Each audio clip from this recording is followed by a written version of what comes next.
छोटू चल बेटा जरा जल्दी कर, वो 5 नंबर वाले टेबल पर कस्टमर बहुत देर से खाने का इंतजार कर रहा है और बाहर भी लाइन बढ़ती जा रही है। इतना लेट करेंगे तो सब बगल वाले होटल में चले जाएंगे। बस मालिक 5 नंबर वाले का ऑर्डर तैयार है और यहाँ कुछ टेबल भी बस खाली होने वाली हैं, तो बाहर वाले कस्टमर्स अब अंदर आ सकते हैं। ये है सत्यभान और इसका होटल अतिथि देवो भव। जैसा इस होटल का नाम था ठीक वैसा ही यहाँ का काम था। होटल के अंदर आने से पहले हर कस्टमर का तिलक किया जाता था और फिर बड़े ही सम्मान के साथ उसे बिठाकर खाना परोसा जाता था। इस अनोखे तरीके की वजह से ही सत्यभान का ये होटल बहुत मशहूर था और बड़ी दूर दूर से लोग यहाँ खाना खाने आते थे। होटल के खाने का बढ़िया स्वाद और यहाँ की साफ सफाई भी एक बड़ी वजह थी कि आसपास के कई होटलों और ढाबों को छोड़कर कस्टमर सत्यभान के पास ही आते थे। सर मेरा नाम रमन है, मैं पब्लिक टाइम्स अखबार से आया हूँ, मुझे आपका इंटरव्यू करना है। अच्छा हाँ क्यों नहीं, आइए आइए। रुकिए पहले मैं आपका तिलक करूँगा। हाँ अब ठीक है, अब आप यहाँ आराम से बैठिए। छोटू जल्दी से साहब के लिए गर्मा गर्म कचौड़ियाँ और बढ़िया चाय तो लेकर आ।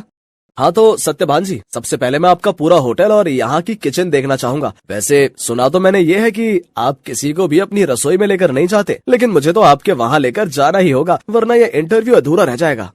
अरे बस वो बात ऐसी है कि आप तो जानते ही हैं, होटल के बिजनेस में सारा खेल खाने में इस्तेमाल होने वाले मसालों और रेसिपी का ही है, और यहाँ मैंने और मेरे साथियों ने बड़ी मेहनत से ये सब तैयार किया है। अच्छा लेकिन आपके यहाँ जो लोग काम करते हैं, मतलब आपके साथी, अगर उनमें से किसी ने धोखा दिया तो?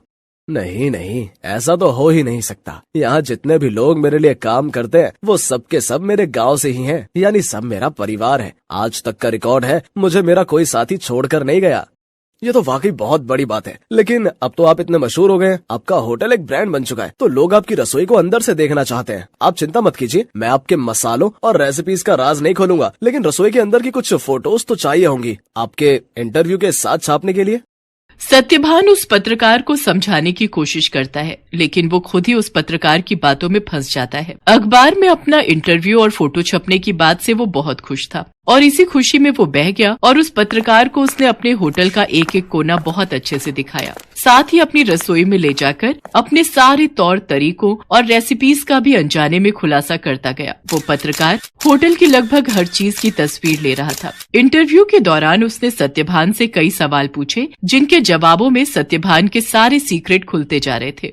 अच्छा सत्यभान जी, बहुत अच्छा लगा आपसे मिलकर। इंटरव्यू के लिए शुक्रिया, अब मैं चलता हूँ। जी जी आपका बहुत शुक्रिया। अब वैसे ये सब कब छपेगा अखबार में? बस यही 1-2 दिन में, मैं आपको फोन पर इन्फॉर्म करूंगा। इतना कहकर वो पत्रकार सत्यभान के होटल से बाहर निकलता है और कुछ दूर पहुंचते ही मुस्कुराते हुए अपने गले में पहना हुआ आई कार्ड उतारकर एक कूड़े के ढेर में फेंक देता है। बड़ा अक्लमंद समझता था खुद को, एक नंबर का बेवकूफ निकला ये तो। असल में ये आदमी कोई पत्रकार था ही नहीं, पास ही मौजूद एक दूसरे होटल के मालिक का रिश्तेदार था, जो पत्रकार बनकर सत्यभान के सारे सीक्रेट जानने के लिए उसके पास गया था। ये आदमी अपने मकसद में पूरी तरह से कामयाब हो चुका था। इधर सत्यभान रोज सुबह के अखबार में अपने इंटरव्यू के छपने का इंतजार कर रहा था। जा छोटू, देख तो अखबार आ गया होगा। अब तो पूरे 4 दिन हो लिए, आज तो पक्का अपनी फोटो छपी होगी। छोटू फौरन उस दिन का अखबार लेकर आता है, लेकिन बीते दिनों की तरह उसमें भी सत्यभान और उसके होटल का जिक्र तक नहीं था। ये देखकर सत्यभान उदास हो जाता है। ऐसा कई दिनों तक होता रहा। फिर सत्यभान ने उम्मीद ही छोड़ दी और ये सब कुछ भुला दिया। फिर एक दिन अचानक सत्यभान के होटल में रेड पड़ जाती है। फूड इंस्पेक्टर अपने कुछ आदमियों के साथ सत्यभान के होटल पहुंचते हैं और वहां मौजूद हर चीज की जांच करने लगते हैं। देखिए, हमें आपके होटल के खिलाफ शिकायत मिली है कि आप खाने में नकली सामान का इस्तेमाल करते हैं। ये कैसी बातें कर रहे हैं आप? सालों से मैं इस होटल को चला रहा हूँ, वो भी पूरी ईमानदारी से। अगर ऐसा है तो हमें यहाँ की तलाशी लेने दीजिए। चलिए हटिए यहाँ से। पूरी टीम होटल का कोना कोना छानने लगती है। तभी उन्हें किचन के पास एक छोटा सा दरवाजा दिखता है। फूड इंस्पेक्टर खुद इस दरवाजे को खोलकर अंदर जाते हैं तो उन्हें काफी मात्रा में नकली घी, तेल, नकली मसाले जैसी कई चीजें मिलती हैं। तो ये है तुम्हारी ईमानदारी का सबूत? हाँ, शर्म आनी चाहिए तुम्हें। सत्यभान को कुछ समझ ही नहीं आ रहा था कि आखिर उसके साथ हुआ क्या। खाद्य विभाग की टीम सत्यभान के होटल को सील कर देती है। साथ ही सत्यभान को जेल भेज दिया जाता है। एक ही पल में सत्यभान का सब कुछ बर्बाद हो गया था। उसका परिवार सड़क पर आ गया था। सत्यभान खुद को बेगुनाह साबित नहीं कर सका और उसका सब कुछ जुर्माने की रकम अदा करने में चला जाता है। उसके गांव के लोग जो उसके लिए काम किया करते थे, वो भी उसका साथ छोड़कर गांव वापस चले जाते हैं। सिवाय छोटू के। चलो तुम्हारी जमानत हो गई है। जमानत की बात सुनकर सत्यभान चौंक जाता है। वो बाहर आकर देखता है तो एक वकील के साथ खड़ा छोटू उसका इंतजार कर रहा था। छोटू, तूने ये सब कैसे किया बेटा? तेरे पास इतने पैसे कहाँ से आए? मैं तो बिन माँ बाप का एक लावारिस था मालिक। आपने मुझे सहारा दिया था तो मैं आपको इस हाल में अकेला कैसे छोड़ देता? आपको याद है, मैं हर महीने की तनख्वाह से कुछ पैसे जोड़ता था अपनी आगे की पढ़ाई के लिए। बस वही आज काम आ गए।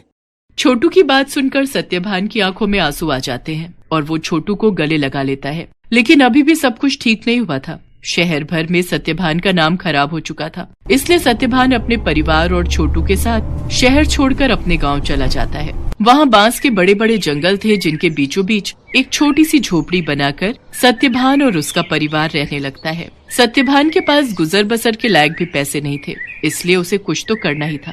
तभी एक दिन उसने गांव के एक बच्चे को एक आधे कटे बांस में कुछ खाते हुए देखा। सत्यभान उस बच्चे के पास गया और उससे बोला, बेटा ये क्या खा रहे हो? ये हरे बांस का अचार है और ये रोटी है। ये बर्तन, ये भी बांस से बना है। वो यहाँ गांव में बांस ही सबसे ज्यादा उगता है ना, तो हम लोग इसी का ज्यादा से ज्यादा इस्तेमाल करते हैं। उस बच्चे की बात सुनकर जैसे सत्यभान के दिमाग के घोड़े दौड़ने लगे। उसने फौरन छोटू को अपने पास बुलाया और उसे कुछ समझाने लगा। फिर अगले दिन तड़के सुबह ही वो छोटू के साथ बांस के जंगल में गया और ढेर सारी बांस की लकड़ियां काट कर ले आया। सत्यभान और छोटू दिन रात लगे रहे और देखते ही देखते उन दोनों ने सिर्फ बांस की मदद से पूरा का पूरा होटल बनाकर तैयार कर लिया, जहां दीवारें भी बांस की थीं और सारे बर्तन भी। अब सवाल ये था कि इस होटल में पकेगा क्या? मालिक आप चिंता मत कीजिए, हमें जाकर सब लोगों से बात करनी चाहिए जो शहर में अपने साथ काम करते थे। मुझे विश्वास है कि वो सब हमारा साथ जरूर देंगे। छोटू की बात मानकर सत्यभान अपने गांव के लोगों से बात करता है। धीरे धीरे गांव के कई लोग उसकी मदद के लिए आगे आते हैं। कई लोग उसे मुफ्त में राशन देते हैं, जिसके साथ हरे बांस का इस्तेमाल करके सत्यभान और छोटू होटल के लिए खाना बनाते हैं। और इस तरह एक बार फिर सत्यभान का होटल चल पड़ता है। लेकिन हालात अब पहले से बहुत अलग थे। कई दिनों तक सत्यभान के होटल में एक भी ग्राहक नहीं आता। फिर एक दिन शहर से कुछ दोस्तों का एक ग्रुप वहां आता है और सत्यभान के अनोखे होटल को देखकर चौंक जाता है। कुछ नया आजमाने के इरादे से वो सभी सत्यभान के होटल के अंदर आ जाते हैं। सत्यभान उन सब की बहुत ही अच्छे से खातिरदारी करता है और फिर भाई वाह, मजा आ गया। ये तो बिल्कुल ही नया एक्सपीरियंस था। शहर से इतनी दूर इतनी अच्छी सर्विस और उससे भी बढ़िया खाना। सच में बहुत अच्छा लगा यहाँ आकर। और सबसे बड़ी बात, मुझे तो पता ही नहीं था कि बांस को भी खा सकते हैं, वो भी इतने अलग अलग रेसिपीज में।